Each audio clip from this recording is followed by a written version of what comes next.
آواز دوست از مختار مسعود، قسط نمبر 3۔ 1925 میں ولیم آرچیبالڈ نے کہا کہ شمال مغربی ہندوستان میں مسلمانوں کا ایک طاقتور اتحاد ہوتا نظر آ رہا ہے جس میں افغانستان بھی شامل ہوگا۔ یہ آرچیبالڈ صاحب MAO کالج علی گڑھ کے سابق پرنسپل نکلے۔ چند سال بعد کیمبرج سے ایک تحریک اٹھی۔ اس کے ایک کارکن تعلیم ختم کرنے کے بعد علی گڑھ آ گئے۔ ان کا گھر ہمارے اسکول کے راستے میں تھا۔ ان کا ایک عزیز جو اب ان کا داماد اور ان دنوں ہمارا ہم سبق تھا، ان کے کچھ کاغذات اٹھا لایا۔ کچھ نقشے تھے جن پر سبز رنگ سے کئی نئے ملک دکھائے گئے تھے۔ 3 نام مجھے اب بھی یاد ہیں: پاکستان، بانگ اسلام اور عثمانستان۔ 1939 میں علی گڑھ کے 2 پروفیسروں نے ہندوستان کو 3 حصوں میں تقسیم کرنے کی تجویز پیش کی۔ ایک تو وہی کیمبرج تحریک والے اور دوسرے شعبہ فلسفہ کے صدر۔ فلسفی پروفیسر کی شکل کچھ برنارڈ شاہ سے ملتی تھی اور کچھ ٹیگور سے۔ ان کی لمبی سفید داڑھی، چمکتی آنکھوں، بھاری اور رعبدار آواز نے فلسفے کے مضمون کے ساتھ مل کر انہیں ایک پراسرار شخصیت بنا دیا تھا۔ وہ دوپہر تک یونیورسٹی میں پڑھاتے اور سپہر سے مغرب تک اپنے لان میں مونڈے پر بیٹھ کر مسلم ہند کے مسائل حل کیا کرتے۔ ان کا لان مجھے اپنے گھر سے بھی نظر آتا تھا۔ میں نے کئی بار ان کو ساتھیوں کے ہمراہ بیٹھے دیکھا اور دل میں سوچا کہ یہ کیسے ممکن ہے کہ گھر کے لان میں بیٹھ کر ہندوستان کو تقسیم کرا دیا جائے۔ اگلے ہی سال لاہور میں تقسیم ہند کی قرارداد منظور ہوئی۔ ان کے لان کی رونق میں اضافہ ہو گیا۔ اب وہاں کئی نئے مونڈے لا کر رکھ دیے گئے۔ ان پر ایک نئی نسل آ کر بیٹھ گئی۔ ایک ٹوٹا ہوا مونڈا میرے حصے میں بھی آیا۔ علی گڑھ کی اس نئی نسل نے قائد اعظم کی بگھی کھینچی اور مولانا آزاد کی ریل گاڑی روکی۔ مولانا آزاد دلی سے کلکتے جاتے ہوئے صرف ایک بار علی گڑھ سے گزرنے والی ریل گاڑی میں سوار ہو گئے۔ علی گڑھ میں ان کی گاڑی کی زنجیر اتنی بار کھینچی گئی کہ طوفان میل گھنٹہ بھر اسٹیشن پر کھڑی رہی۔ پولیس آئی، مسلمان کلکٹر پہنچے، اساتذہ آئے، تب کہیں گاڑی کو جانے کی اجازت ملی۔ انہی دنوں قائد اعظم آئے تو لڑکوں نے فرط عقیدت سے بگھی کے گھوڑے کھول دیے اور اسے کشاں کشاں حبیب منزل تک لے گئے۔ گاڑیاں کھینچنا اور گاڑیاں روکنا تو وقت کی بات تھی۔ وقت بالکل بدل گیا ہے۔ تحریک پاکستان کی بگھی کے کتنے ہی گھوڑے اب ملازمت کی بیل گاڑی میں جتے ہوئے ہیں۔ مینار پاکستان کی بنیادوں کو تحریک کے مخالفین سے بھی فیض پہنچا ہے۔ اکثریت کی بد اندیشی نے مسلمانوں کے لیے جو کنواں کھودا تھا وہی مینار کی بنیاد کے کام آیا۔ اقلیت میں چند دور اندیش نکل آئے اور وہ دور دور سے بھاری پتھر ڈھو کر لائے تاکہ بنیادیں مضبوط ہوں۔ ان چند معماروں کے پیچھے متعصب اکثریت کی ایک فوج مینار کی تعمیر میں مصروف ہے۔ یہ فوج کبھی اردو زبان پر حملہ کرتی ہے، کبھی مسجد کے آگے باجا بجاتی ہے، تجارت میں بائیکاٹ کرتی ہے اور ملازمت میں حق مارتی ہے، حلال پر لڑتی جھگڑتی ہے اور حرام کی ترغیب دیتی ہے، مدرسوں میں بندے ماترم گاتی ہے اور مجلسوں میں ترنگے کو سلام کرنے پر مجبور کرتی ہے۔ اس فوج کو جب صوبائی خود مختاری اور حکومت ملی تو اس نے عرصہ حیات بالکل تنگ کر دیا۔ UP کے چیف سیکرٹری نے سرکولر جاری کیا کہ ضلعی افسر مقامی کانگریس کمیٹی سے سرکاری معاملات میں مشورہ لیا کریں۔ اس سرکولر کی آڑ میں کانگریس کے عہدیداروں نے عدالتوں کے فیصلے پر اثر انداز ہونا شروع کر دیا۔ معاملہ الہ آباد ہائی کورٹ تک پہنچا۔ عدالت عالیہ نے وشواناتھ مکھرجی کے مقدمہ توہین عدالت کے فیصلے میں لکھا کہ اب عدالتوں کو اکثر سفارشی خطوط اور احکامات ملتے ہیں۔ انصاف پہلے کہاں اتنا ارزاں اور فراواں تھا۔ ان باتوں سے بالکل نایاب ہو گیا۔ مسلمانوں کی محرومیاں اور زیادہ بڑھ گئیں۔ پھر اس فوج نے 2 فیصلہ کن حملے کیے، ایک جان و مال پر، دوسرا دین و مذہب پر۔ فساد روزمرہ کا معمول ہو گیا اور گاہے گاہے دل آزار کتابیں بھی شائع ہونے لگیں۔ مسلمان یہ سب کچھ برداشت کرتا رہا۔ پھر اس نے ایک چھوٹی سی کتاب پیرپور رپورٹ کے نام سے شائع کی اور یہ شعر لکھ کر اسے اکثریت کے نام منسوب کر دیا: پھر بھی ہم سے یہ گلہ ہے کہ وفادار نہیں، ہم وفادار نہیں، تو بھی تو دلدار نہیں۔ یہ ڈرامے کا پہلا منظر ہے جس کا عنوان ہے تنگ آمد۔ ظاہر ہے کہ مسلمانان ہند کی کشمکش کے اگلے منظر کا عنوان بجنگ آمد ہوگا۔ ایک روز مجلس تعمیر کے اراکین کو مشورے اور معائنے کے لیے مینار کی بلائی منزل میں جمع ہونا تھا۔ مینار کی سیڑھیوں کی تعداد 300 سے زائد ہے۔ سوچا راستہ کاٹنے کے لیے تحریک کی باتیں کرتے چلیں۔ بنیاد کی بات تو ہم چبوترے پر ہی ختم کر چکے تھے، اب جو مینار پر چڑھنا شروع کیا تو پہلی سیڑھی پر 23 مارچ 1940 کی تاریخ لکھی ہوئی تھی۔ ادھر قرارداد لاہور منظور ہوئی، ادھر اس کی مخالفت شروع ہو گئی۔ مخالفوں نے ہی اس کا نام قرارداد پاکستان رکھا اور خود نامزد کرنے کے باوجود یہ کہنا شروع کیا کہ پاکستان کا مطلب ہی سمجھ میں نہیں آتا۔ یہ لوگ ہر وضاحت کے بعد یہی جملہ دہراتے رہے، یہاں تک کہ ایک اخبار نے 13 اپریل 1947 کو یہ خبر شائع کی کہ گاندھی جی نے کل پرارتھنا میں کہا ہے کہ میں اب تک پاکستان کا مطلب نہیں سمجھا۔ گاندھی جی کے اس رویے کو ہم نے ان کی مطلب براری پر محمول کیا، کیونکہ پاکستان کا مطلب سمجھانے کے لیے تو مسلمانوں نے ایک نعرہ بھی وضع کر لیا تھا، اور 7 سال فلک شگاف نعرے سننے کے بعد مطلب پوچھنا محض ستم ظریفی تھی۔ کسی نے جواب دیا کہ ذرا چند ہفتے توقف کر لیں تو مطلب نقشے پر عیاں ہو جائے گا۔ گاندھی جی توقف کے لیے پیدل نواکھلی جا نکلے۔ قرارداد کی مخالفت نے شدت اختیار کر لی۔ ہندو مہاسبھا کے صدر ساورکر نے اپنے خطبہ صدارت میں کہا کہ پاکستان ہندوؤں کے لیے خودکشی کا مترادف ہے۔ ہندوستان کی وحدت اگر قائم رہ سکتی ہے تو ہندوؤں کی عسکری تنظیم کے بل پر اور انہی کے زور بازو سے۔ تقریر ختم ہوئی اور فساد شروع ہو گیا۔ چند دنوں بعد ڈاکٹر مونجے نے اعلان کیا کہ مسٹر جناح مسلمانوں کو علیحدہ قوم سمجھتے ہیں تو انہیں اپنی قوم کے ساتھ غیر ملکیوں کے سے سلوک کے لیے تیار ہو جانا چاہیے اور اس ملک سے نکل کر وہاں چلے جانا چاہیے جسے وہ اپنا وطن سمجھتے ہیں۔ تقریر ختم ہوئی تو اقلیت کو صبح بہار کے کتنے ہی دیہات اور قصبے خالی کرنے پڑے۔ ہندو مہاسبھا کا ایک اور سالانہ اجلاس ہوا۔ اس کی کارروائی 1 جنوری 1944 کے اخبار میں یوں چھپی: پاکستان کے زہر کا تریاق یہ ہے کہ ہر نو مسلم کو دوبارہ ہندو بنا لیا جائے اور باقی مسلمانوں کی شدی کر دی جائے۔ اگر یہ کام ہو گیا تو پھر پاکستان کا مطالبہ کرنے والا ہی کوئی نہ رہے گا۔ اس جملے کے بعد خبر کا ایک حصہ جو قوسین میں درج ہے وہ ان الفاظ پر مشتمل ہے: بڑے زور کی تالیاں۔ ادھر یہ زور سے تالیاں بجاتے رہے، ادھر تحریک زور پکڑتی رہی۔ جس ذہنیت نے مینار پاکستان کی بنیادیں کھودی تھیں وہ اب اس کی تعمیر اور سرفرازی میں ہمارا ہاتھ بٹا رہی تھی۔ ہندوؤں نے اپنی اکثریت، سرمایہ، تجارت، تعلیم، عہدے اور اخبار سبھی مخالفت میں جھونک دیے۔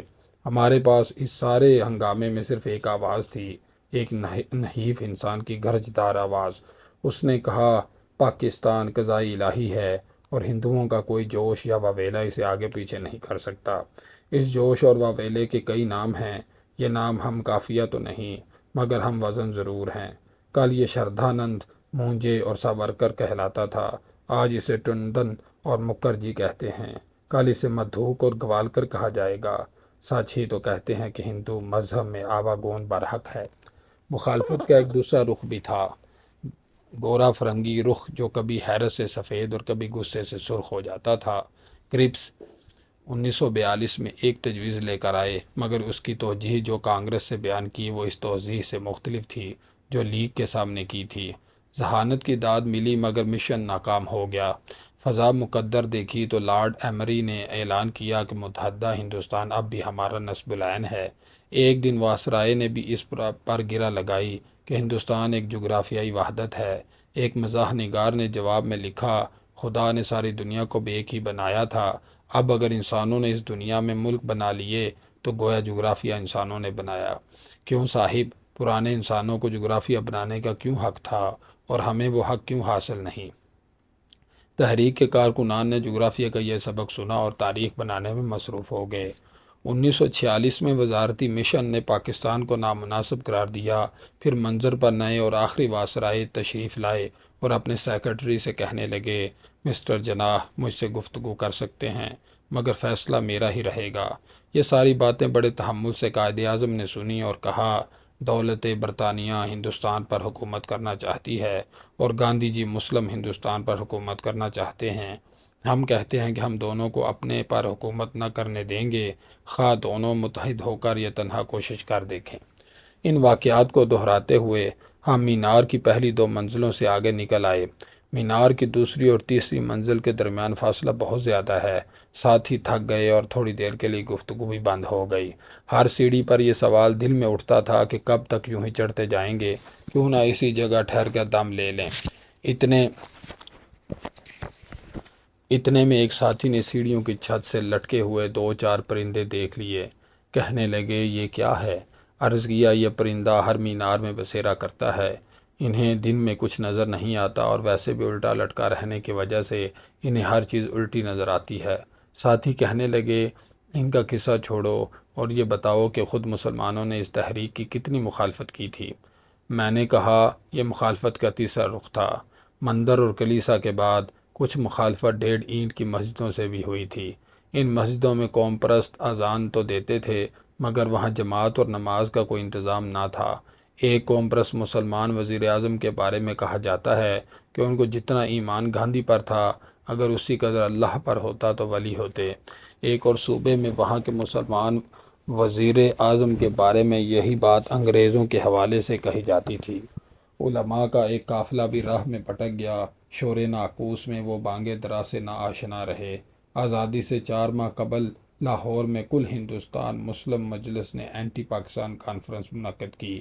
پاکستان کے قیام سے 3 ماہ پہلے جمعیت علماء ہند کے صدر نے قائد اعظم کو لکھا کہ تمام مسلمان جماعتوں کا ایک جلسہ ہونا چاہیے تاکہ یہ طے کیا جا سکے کہ مسلمانوں کا مطالبہ کیا ہے۔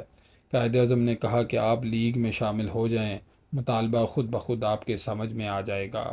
رشتہ تسبیح کے ٹوٹے ہوئے دانوں میں ایک جماعت ایسی بھی تھی جس کے خطیب بے مثل تھے اور قاری خوش الحان۔ لوگ رات بھر انہیں سنتے اور سر دھنتے، صبح ہوتی تو رات گئی، رات کی بات گئی۔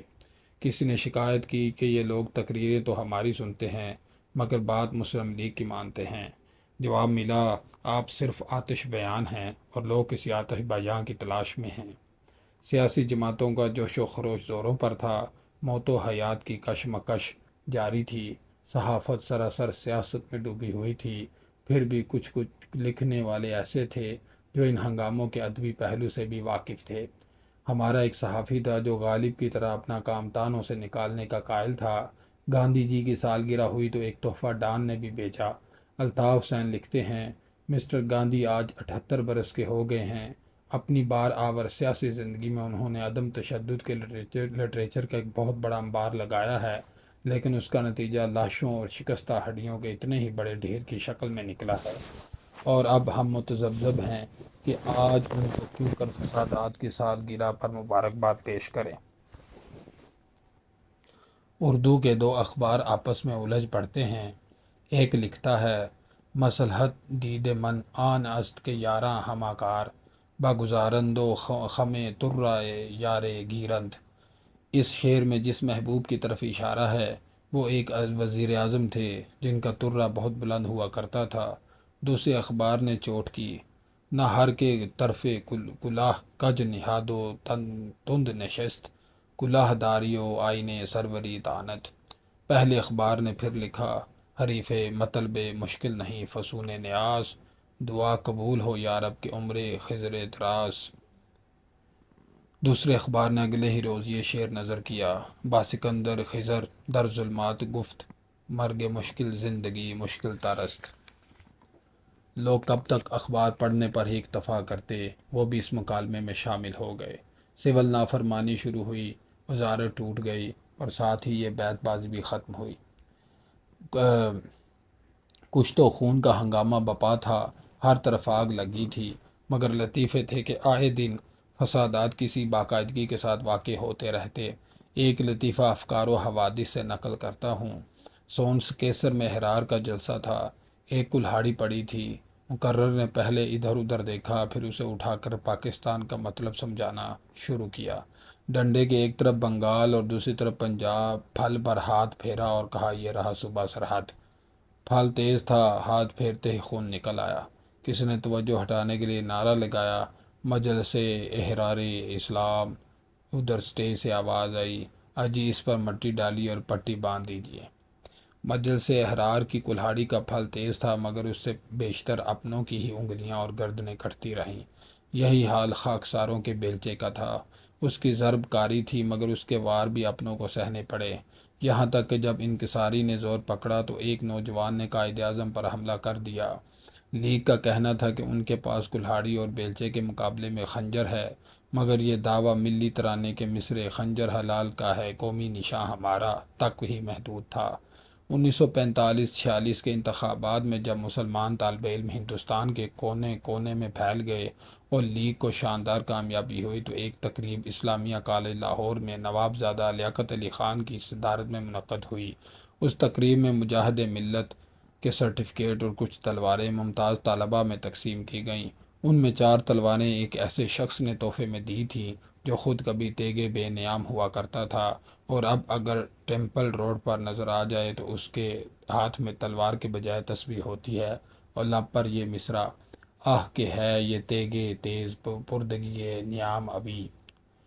انتخابات میں نوجوان طلباء کی شمولیت بھی بجائے خود ایک علیحدہ داستان ہے۔